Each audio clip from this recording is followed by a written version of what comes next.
नमस्ते दोस्तों, welcome to देर खास। आज आप लोगों को पता है हम एक ऐसी शुरुआत करने वाले हैं जिसमें हम 12th एग्रीकल्चर के सारे चैप्टर्स में जो इम्पोर्टेंट कॉन्सेप्ट हैं और जो इम्पोर्टेंट क्वेश्चंस हैं उनकी बात करेंगे। ठीक है। अभी आप जो देख पा रहे हैं ये मेरे हाथ में ये जो बुक देख रहे हैं आप, ये हमारे द्वारा बनाई हुई देर खास एग्जाम साथी की बुक है।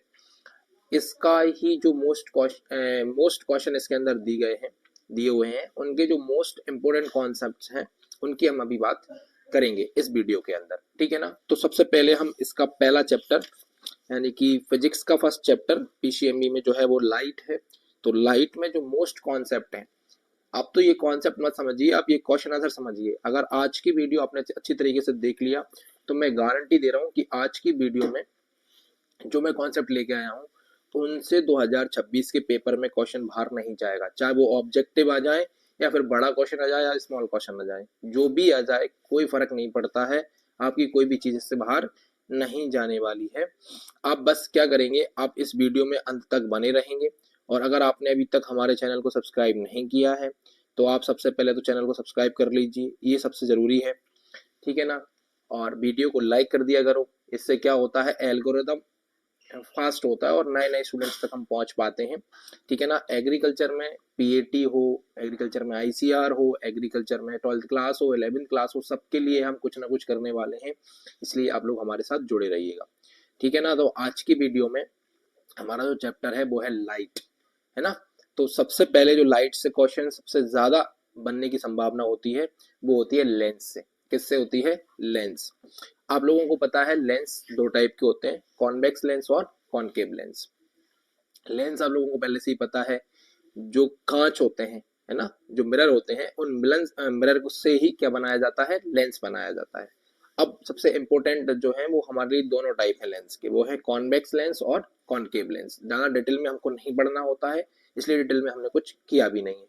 हम यहाँ पे दोनों टाइप की बात करेंगे, कॉन्वेक्स लेंस कौन सा होता है, कॉनकेव लेंस कौन सा होता है, फिर आगे हम बात कर रहे होंगे। सबसे पहले हम जानेंगे कि इसमें जो कॉनकेव सबसे पहले हम बात करेंगे ये कॉन्वेक्स लेंस जो होता है, यानी कि जिसे हम उत्तल लेंस के नाम से जान रहे होते हैं। किस नाम से जान रहे होते हैं? उत्तल लेंस के नाम से जान रहे होते हैं। ये कैसा होता है, सबसे पहले आपसे पूछेगा 1 नंबर में कि कॉन्वेक्स लेंस कैसा होता है। तो कॉन्वेक्स लेंस जो है वो, आप 1 सेकंड रुकना, मैं थोड़ा हाईलाइटर ले लूँ यहाँ पे ना। हाँ, थोड़ा हाईलाइटर ले लेते हैं, इससे क्या है ना, समझ में नहीं आ रहा है। चलिए, हाँ अभी देखिए जरा। हम्म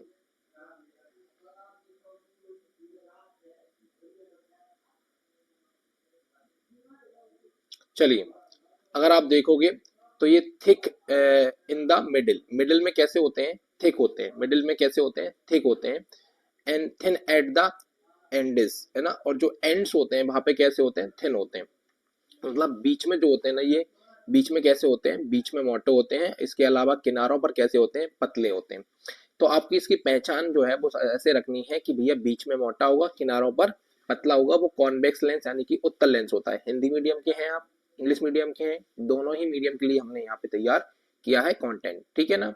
तो कैसे होते हैं? बीच में मोटे होते हैं, किनारों पर पतले होते हैं। इसके अलावा अगर हम इसको बात करें तो ये अभिसारी लेंस होता है। कैसा लेंस होता है? अभिसारी, यानी कि कन्वर्जिंग लेंस होता है, यानी कि ये सभी लाइनों को एक ही फोकस पे क्या कर देता है? ज्वाइंट कर देता है। एक ही फोकस पर क्या कर देता है ना, कन्वर्ज कर देता है। अभिसारी कर देता, सॉरी, एक फोकस में नहीं मिलाता बल्कि फैला देता है। क्या कर देता है? फैला देता है। अभी हम जब यहाँ पे आइस पढ़ेंगे तब आपको इसके बारे में अच्छे से बता रहे होंगे। ठीक है। तो कॉन्वेक्स लेंस क्या होता है? एक ऐसा लेंस जो बीच में मोटा, किनारों पर पतला हो और सभी लाइनों को एक पॉइंट पर मिलाने की बजाय क्या कर दे? फैला दे, दूर दूर फैला दे। उसको हम बोलते हैं कॉन्वेक्स लेंस। और आप इसकी अगर डिजाइन देखना चाहते हैं तो इसकी डिजाइन आपको देखने को ऐसी मिलेगी। इस टाइप से जो लेंस होते हैं ना, इस टाइप से जो लेंस होते हैं वो, सॉरी, इस टाइप से जो लेंस होते हैं, ये लाले लेंस जो होते हैं, ये वाले लेंस होते हैं कौन से वाले? Convex lens. कॉन्वेक्स यानी कि उत्तल लेंस होते हैं। ठीक है। अब बात करेंगे कॉनकेव लेंस। किसकी बात करेंगे? कॉनकेव लेंस की बात करेंगे। तो कॉनकेव लेंस जो होता है ना, वो दिखने में इस तरीके का होता है। किस तरीके का होता है? इस तरीके का जो लेंस होता है ना, इसको हम बोलते हैं कॉनकेव लेंस। आपने देखा होगा इस तरीके का जो लेंस होता है वो कौन सा होता है? कॉन कॉनकेव लेंस होता है। अब ये कैसे होते हैं, थिन एंड मिडल, मिडिल में तो होते हैं भैया पतले, और थिक एंड, और एंड पे कैसे होते हैं, थिक होते हैं यानी कि मोटे होते हैं। और इसको डिवर्जिंग लेंस के नाम से जानते हैं। किस नाम से जानते हैं, डिवर्जिंग लेंस के नाम से जानते हैं। तो अब देखो ये क्या है, किनारों पर पतला है, दोनों किनारों पर यहाँ पे और यहाँ पे ये पतला है, बीच में मोटा है, तो ये हो जाएगा कॉन्वेक्स लेंस। और ये जो है किनारों पर मोटा है और बीच में कैसा है, बीच में जो है बहुत पतला है, इसलिए हो जाएगा कॉनकेव लेंस। तो आपसे पूछेगा define the lens and two type of lens. So आप लोगों को करना है कॉन्वेक्स लेंस और कॉनकेव लेंस को डिफाइन, इसी तरीके से आप कर सकते हैं, सबसे इंपॉर्टेंट काम बन जाता है। अब इसके से एक क्वेश्चन बनता है जो हमारे लिए बहुत इंपॉर्टेंट है, वो क्वेश्चन है आप लोगों का ये वाला कि भैया दोनों दोनों लेंस जो होते हैं इनके बीच में डिफरेंस बताना। सबसे ज्यादा इंपॉर्टेंट हमारे लिए क्या होता है, दोनों लेंसों के बीच में डिफरेंस बताना हमारे लिए बहुत इंपॉर्टेंट होता है। तो आप देख पाएंगे, देखो यहाँ पे पहले हमने लिख रखा है, देखो इधर हमने लिख रखा है भैया कॉन्वेक्स और कॉनकेव लेंस, यानी कि उत्तल और अवतल लेंस में अंतर, यानी कि डिफरेंस। तो अब देखो देखो भैया क्या होता है, आपको पता है कि जो कॉन्वेक्स लेंस होता है ये कैसा होता है, थिन इन मिडिल, मिडिल यानी कि बीच में मोटा होता है, एंड थिन, थिन कहाँ होता है, ये एंडिस पे होता है, मतलब कि किनारों पर पतला बीच में मोटा होता है। जबकि अगर आप किसकी बात करोगे, आप कॉनकेव लेंस की बात करोगे तो ये हो जाएगा बीच में पतला और किनारों पर मोटा, यानी कि भैया मिडिल में थिन हो जाएगा और किनारों पर थिक हो जाएगा। ठीक है, तो पहला डिफरेंस इसमें लिख देंगे हम thin, thick in middle and thin in Andes, और इसमें लिख देंगे हम thick in the middle and thick in the Andes. बस इसके अलावा कुछ है ही नहीं काम उसके। दूसरे की अगर हम बात करें तो है ना, ये क्या होता है, used to correct far sightedness, यानी कि दूरदर्शिता जो बीमारी होती है, दूरदर्शिता जो बीमारी होती है, फायर साइडनेस जो होता है उसको सही करने के लिए हम यूज करते हैं कॉन्वेक्स लेंस को। किसको यूज करते हैं, कॉन्वेक्स लेंस को यूज करते हैं। जबकि अगर आप देखोगे तो जो कॉनकेव लेंस होता है इसको नियर साइडनेस को यूज करने में, नियर साइडनेस को सही करने के लिए यूज किया जाता है। नियर साइडनेस में यूज करा जाता है कॉनकेव लेंस और फार साइडनेस में यूज करा जाता है कॉन्वेक्स लेंस। इसके अलावा अगर आप देखोगे तो कॉन्वर्जिंग लाइट रेस यानी कि अभिसारी होती हैं, और ये स्पेरेडिस लाइट्स रेस होती हैं यानी कि अपसारी होती है। ये अपसारी होता है कौन सा, कॉनकेव, और ये वाला होता है अभिसारी। आपको याद रखना है, पहला जो पहले पहले देखो, पहले पॉइंट में दो पॉइंट है, पहला फर्स्ट पहला सेकंड, पहला वाला कॉन्वेक्स का है और दूसरा वाला जो है कॉनकेव का है। ऐसे ही सारी चीजें आपको याद रखनी है। देखो मैं एक सेकंड में बताता हूँ। ये जो कॉन्वेक्स लेंस होता है ये बीच में जो होता है मोटा होता है, किनारों पर पतला होता है। जबकि अगर आप कॉनकेव की बात करोगे तो ये बीच में पतला, किनारों पर मोटा होगा। इसके अलावा अगर हम बात करें कॉनकेव लेंस की तो ये फार साइडनेस में यूज करा जाता है। इसके अलावा कॉनकेव की अगर हम बात करें तो ये नियर साइडनेस में यूज करा जाता है। इसके अलावा कन्वर्जिंग होता है कौन सा वाला, कॉन्वेक्स, और जो स्प्रेडिज होती है, लाइट को फैलाने वाला होता है, वो होता है आपका कॉनकेव लेंस। ठीक है ना। कैसे लाइट्स को फैलाते हैं मैं आपको बता देता हूँ। देखो अगर आप कॉनकेव लेंस की बात कर रहे हैं, अगर आप किसकी बात कर रहे हैं, कॉनकेव लेंस की, तो सोचो अगर यहाँ से लाइट्स जा रही हैं, यहाँ से अगर आप देखोगे तो यहाँ से लाइट्स क्या हो रही हैं, यहाँ से लाइट्स जा रही हैं, तो ये लाइट्स क्या हो जाएंगी, इस तरीके से फैल जाएंगी, इस तरीके से क्या हो जाएंगी, अलग अलग सेपरेट हो जाएंगी। जबकि अगर आप बात करोगे किसके अलावा, किसकी, कॉनकेव लेंस की, तो कॉनकेव लेंस में अगर आप देखोगे तो ये लाइट क्या हो जाएंगी, एक जगह पे मिल जाएंगी। ये क्या हो जाएंगी, एक जगह पे, एक जगह पे देखोगे आप तो ये आपको एक जगह पे मिलेंगी। देखो ऐसे इधर से लाइन जाएंगी, लाइट जाएंगी, और ये इधर सब की सब बैंड होकर एक ही फोकस पे मिल जाएंगी। ठीक है ना। तो ये बात आप लोगों को क्या हो गई, समझ में आ गई। ठीक है, चलिए नेक्स्ट आगे चलते हैं अगले क्वेश्चन की तरफ। भाई साहब सबसे इंपॉर्टेंट क्वेश्चन जो है हमारे लिए है ये ह्यूमन आई से, बहुत इंपॉर्टेंट क्वेश्चन है। यहाँ से क्वेश्चन आपको देखने को मिलता है। क्वेश्चन आपको डायग्राम बनाने के लिए नहीं आया है अभी तक। क्वेश्चन कैसा आता है, क्वेश्चन आता है कि राइट द मेजर फोर या five points of human eyes के, ह्यूमन आइज के जो कोई भी 4 या 5 पार्ट्स होते हैं उनके नाम लिख दीजिए। तो आपको डायरेक्ट नाम याद रखना है, तो मैंने नाम भी आपको यहाँ सामने लिख दिए हैं। देखो आप देख लोगे, ये स्क्रेला होती है, कॉर्निया होता है, आयरिस होता है ना, प्यूपिल होती है, 4 पॉइंट याद कर लीजिए, और अगर करना है तो रेटिना याद कर लीजिए, आई लेंस याद कर लीजिए, एलो पॉइंट याद कर लीजिए ना। इसके अलावा वो जलीय द्रव जो यानी कि लिक्विड उसमें भरा होता है वो फ्लूइड। इस तरीके से हमने 7 से 8 पॉइंट यहाँ लिख दिए। लेकिन अगर हम यहाँ पे थोड़ा सा ह्यूमन आइज को भी समझ लेंगे तो अच्छा रहेगा। देखो अभी आपको सामने ये डायग्राम दिख रहा है ना, ये डायग्राम है ह्यूमन आइज का। किसका डायग्राम है ये? ह्यूमन आइज का डायग्राम है। अब इसमें हम मेन पॉइंट्स की बात कर लेते हैं। आपको 4 या 5 पॉइंट्स याद रखने हैं। फिर भी देखो सबसे पहले आप याद रखिए रेटिना। क्या याद रखिए? रेटिना याद रखिए। रेटिना हमारी आंख के यहाँ पे देखोगे आप तो यहाँ पे आपको दिखाई देगा रेटिना। यहीं पर इमेज बनती है। क्या होती है यहाँ पे? इमेज बनती है। जो हम किसी भी चीज को देख रहे हैं, अभी आप मेरे बारे में, आपको इस आइस को देख रहे हो, मेरे को देख रहे हो, तो इसकी इमेज कहाँ बन रही है?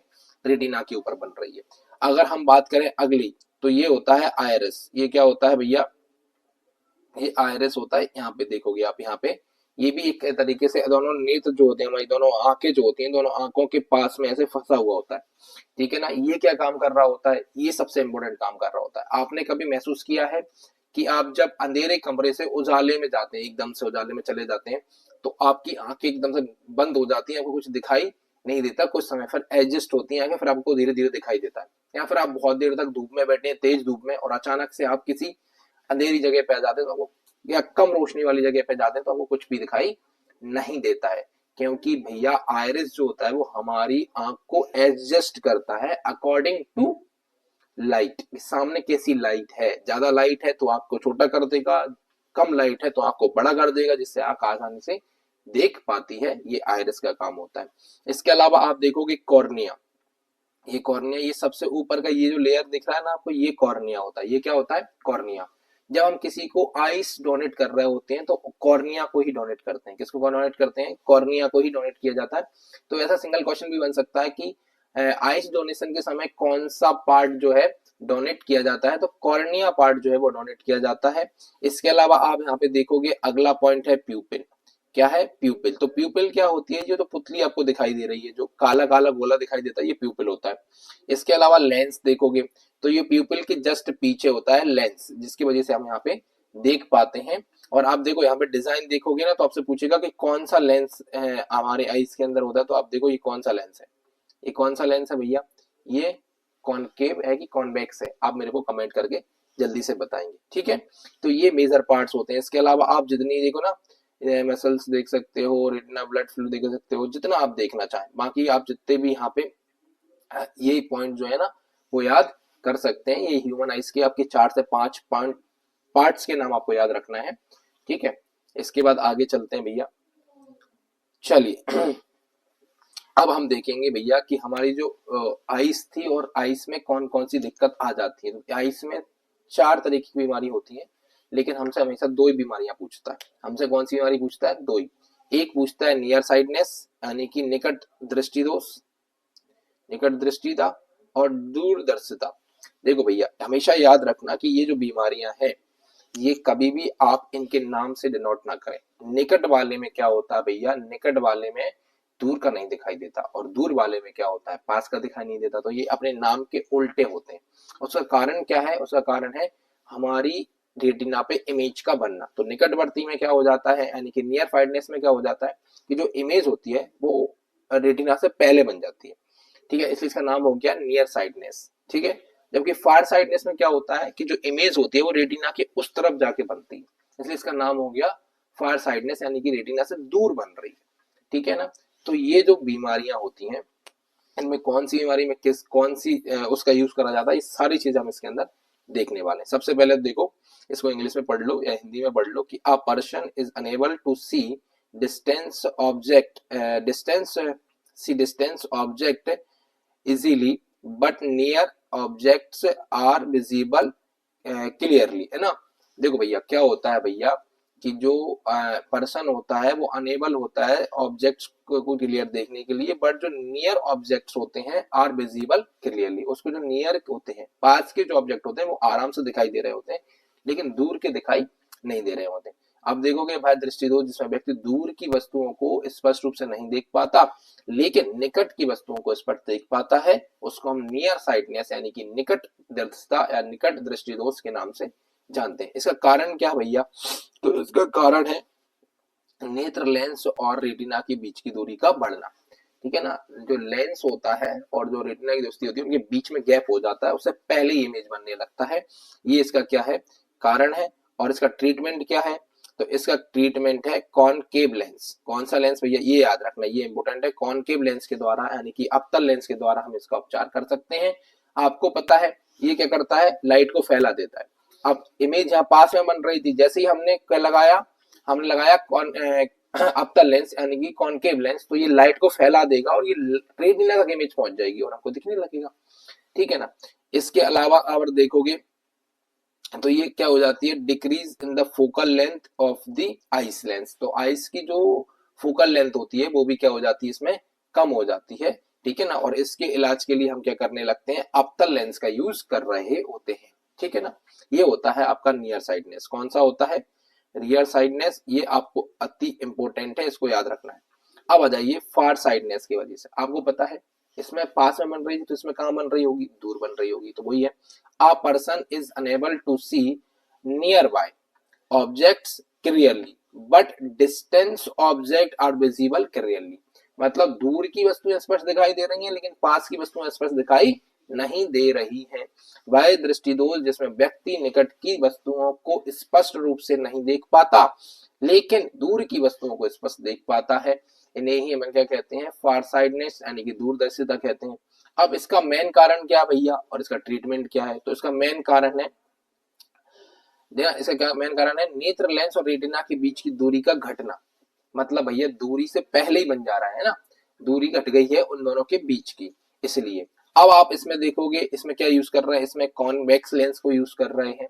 ठीक है ना, बस आपको इतना याद रखना है। अब यहाँ दिक्कत ये है कि आप दोनों ने अगर ये चीजें अलग अलग याद कर ली तो अच्छी बात है, लेकिन अगर आपने इसको अलग अलग याद करके और डिफरेंस बनाना नहीं सीखा तो आपको दिक्कत आ सकती है, क्योंकि यहाँ हो सकता है 2 नंबर में आपसे डिफरेंस पूछ लिया जाए। ठीक है, अब डिफरेंस में क्या होता है भैया, डिफरेंस में ये होता है कि हमको ये याद करना पड़ता है कि भैया देखो इसमें नियर साइडनेस में क्या हो रहा है, चीजें व्यक्ति को दूर की वस्तुएं स्पष्ट रूप से नहीं दिखाई पा रही हैं, और इसमें क्या हो रही हैं, बगल की दिखाई नहीं दे पा रही हैं। ठीक है, इसके अलावा इसमें कौन सा यूज करते हैं, हम कॉनकेव लेंस यूज करते हैं, और इसमें कौन सा करते हैं, कॉन्वेक्स लेंस यूज करते हैं। तो ये आपको क्या करना है, याद रखना है। चलिए आगे चलते हैं।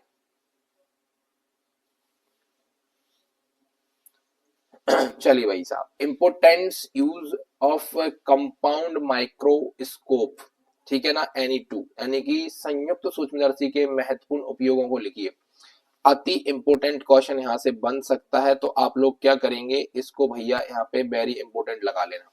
ठीक है ना, इसमें क्या होता है, देखिए सबसे पहले इसका यूज क्या होता है, used in pathology laboratories for testing blood, है ना, ब्लड और सिम्टम्स जो होते हैं ना उनको, यानी कि रोग विज्ञान प्रयोगशाला में रक्त, थूक आदि के परीक्षण के लिए उपयोग किया जाता है। Used in pathology laboratories for the testing blood and stool जो होता है ना, हमारा थूक जो होता है उसकी जो चेकिंग के लिए हम क्या करते हैं, इसको यूज कर रहे होते हैं। इसके बाद देखिए अगला यूज कहाँ होता है, used as a travelling microscope in the physics laboratories for measuring the size of microscopic objects, यानी कि भौतिक प्रयोगशाला में सूक्ष्म वस्तुओं के आकार को मापने के लिए इसका यूज करा जाता है। ठीक है ना, तो used as a travelling microscope in the physics laboratory for the measuring the size of microscopic objects. Microscopic यानी कि छोटे ऑब्जेक्ट्स को मेजर करने के लिए इनका यूज करा जाता है। ठीक है, अगला देखिए, in agriculture science laboratories for soil, है ना, एनालिसिस ईटीसी। इसके अलावा जो एग्रीकल्चर की जो लेबोरेटरीज होती हैं उनके अंदर सॉइल वगैरह की जो टेस्टिंग होती है उसके लिए भी हम क्या कर रहे होते हैं, इसका यूज कर रहे होते हैं। तो ये इंपॉर्टेंट यूज थे कंपाउंड माइक्रोस्कोप के, याद रखना, पूछा जा सकता है क्वेश्चन। अब आइए यहाँ आप लगाइए very very very very important, यहाँ पे लगाइए 2 स्टार। आप लोग कितने स्टार लगाएंगे, 2, क्योंकि यहाँ से क्वेश्चन पूछा जाता है। सबसे पहले तो आपसे यही पूछ लेगा व्हाट इज इक्लिप्स। इसके अलावा एक चीज और याद रखिए, यहाँ पे आपसे पूछेगा शैडो। क्या पूछेगा भैया, यहाँ पे आपसे पूछ सकता है, मैं इधर बता देता हूँ, शैडो। तो शैडो आपको बस इतना याद रखना है, आपको पता है शैडो क्या होती है, छाया होती है, यानी कि जब कोई ऑब्जेक्ट लाइट के ट्रेवल के बीच में आ जाता है तो उस तरफ, यानी कि जो वस्तु होती है उसकी दूसरी तरफ क्या हो जाती है, शैडो बन जाती है, यानी कि छाया बन जाती है, इसको अपन बोलते हैं छाया। ये दो प्रकार की होती है, उम्ब्रा और पेनुम्ब्रा, छाया और उपछाया, ठीक है ना, उम्ब्रा और पेनुम्ब्रा। हिंदी और इंग्लिश मीडियम वालों को याद रखना है उम्ब्रा और पेनुम्ब्रा। तो पूछेगा आप लोगों से शैडो कितनी प्रकार की होती है, तो शैडो दो प्रकार की होती है, उम्ब्रा और पेनुम्ब्रा। उम्ब्रा जो होती है वो होती है डार्क शैडो, पेनुम्ब्रा जो होती है साइड की कम डार्क शैडो, ठीक है। अब उसके बताइए व्हाट इज इक्लिप्स। इक्लिप्स क्या होता है, तो भैया यहाँ पे सीधा सीधा लिखा है, देखो हिंदी में देखो पहले, एक ऐसी स्थिति जहां सूर्य के चारों ओर घूमते समय चंद्रमा और पृथ्वी एक दूसरे की छाया में आ जाते हैं, एक दूसरे की छाया में आ जाते हैं, तो उसको हम बोलते हैं इक्लिप्स। तो बस वही हैगा, where the moon and the earth come under each other's shadow as they rolling around the sun। जब भैया मून और अर्थ एक दूसरे की शैडो में आ जाते हैं तो उसको हम बोलते हैं क्या, इक्लिप्स। और इक्लिप्स दो टाइप का होता है, एक होता है सोलर इक्लिप्स और दूसरा होता है लूनार इक्लिप्स। ये आप लोगों को याद रखना है कि इक्लिप्स कितने टाइप के होते हैं, तो दो टाइप के होते हैं, सोलर इक्लिप्स और लूनार इक्लिप्स। और सोलर इक्लिप्स की अगर हम बात करें तो देखो, सूर्य ग्रहण इसको बोलते हैं, moon come in the straight line between the sun and earth. याद रखना कि सन और अर्थ के बिटवीन में कौन आ जाता है, मून आ जाता है। Occur on new moon day, ये घटना होती है न्यू मून डे के दिन। एवरी जब भी कभी सोलर इक्लिप्स होगा हमेशा न्यू मून डे यानी कि अमावस्या के दिन ही होता है। देखिए जरा, यहाँ पे लिखा है चंद्रमा सूर्य और पृथ्वी के बीच एक सीधी रेखा में आ जाता है, यह अमावस्या के दिन होता है। तो आपको याद रखना है कि सोलर इक्लिप्स क्या होता है, तो दो बातें याद रखनी है। पहली बात आपको याद रखनी है कि चंद्रमा, पृथ्वी और सूर्य एक सीधी लाइन में आ जाते हैं, और चंद्रमा जो होता है वो पृथ्वी और सूरज के बीच में आ जाता है, और उस दिन होता है न्यू मून डे यानी कि अमावस्या का दिन। तो उस दिन बनता है आपका सोलर इक्लिप्स। इसके अलावा आप देखोगे लूनार इक्लिप्स, तो लूनार इक्लिप्स की अगर हम बात करें तो चंद्र ग्रहण होता है। लूनार इक्लिप्स का मतलब क्या होता है, इसका मतलब होता है चंद्र ग्रहण, earth come in a straight line between the sun and moon. जब सन और मून के बीच में कौन आ जाए, अर्थ आ जाए, तब जो होता है उसे हम बोलते हैं lunar eclipse. Occur on full moon day, occurs on on full moon day. और ये कब बनता है, ये बनता है भैया फुल मून डे के दिन। कब बनता है, फुल मून डे के दिन बनता है। पृथ्वी सूर्य और चंद्रमा के बीच एक सीधी रेखा में आ जाती है, उसको हम कहते हैं चंद्र ग्रहण। और ये पूर्णिमा के दिन बढ़ता है, हमेशा कब बनता है, पूर्णिमा के दिन, क्योंकि पूर्णिमा के दिन ही संपूर्ण चांद दिखाई देता है। यहाँ से आपको याद रखना है कि व्हाट इज इक्लिप्स, ठीक है। आगे चले, चलिए भाई साहब, अब अति इंपोर्टेंट क्वेश्चन है, इसको आप लगा लीजिए, 2023 में भी ये आया था और 2024 में भी यहाँ से क्वेश्चन आया था। इसको आप लगा लीजिए भैया 5 स्टार। कितने स्टार लगा लीजिएगा, आप यहाँ पे लगा दीजिएगा 5 star. Main properties of light, क्या है, main properties of light. Hindi medium में आपको यहाँ पे कुछ दिखाई नहीं देगा, टेंशन नहीं लेना, मैं आपको बोल के सुना दूंगा, मजा आ जाएगा। सबसे पहले तो क्या याद रखना है कि light travel in a straight line. सबसे पहले एक बात याद रखिए कि जो लाइट होती है वो हमेशा एक स्ट्रेट लाइन में ही ट्रेवल करती है। आपसे पूछेगा प्रकाश की जो है गुण बताइए, तो प्रकाश का गुण है कि प्रकाश हमेशा सीधी रेखा में गमन करता है।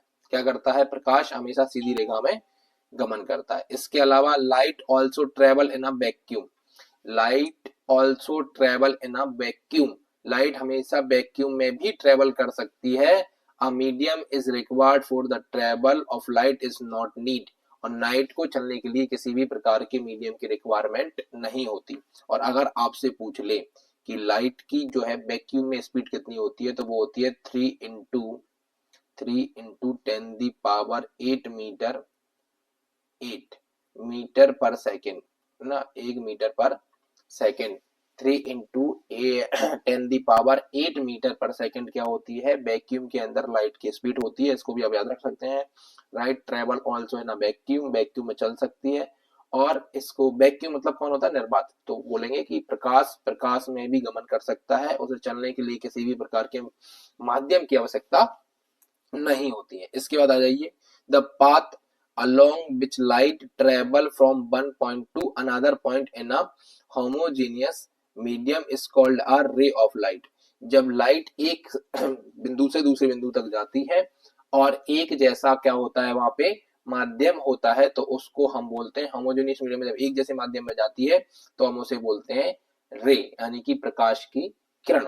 ठीक है, इसके बाद आ जाइए अगला point, when light enters from one medium to another medium, एक मीडियम से दूसरे मीडियम में जाती है तो it diverts from its previous path, अपने पहले यानी कि जो जिस पाथ से वो ट्रेवल कर रही थी उससे क्या हो जाती है, डाइवर्ट हो जाती है, diverts from its previous paths.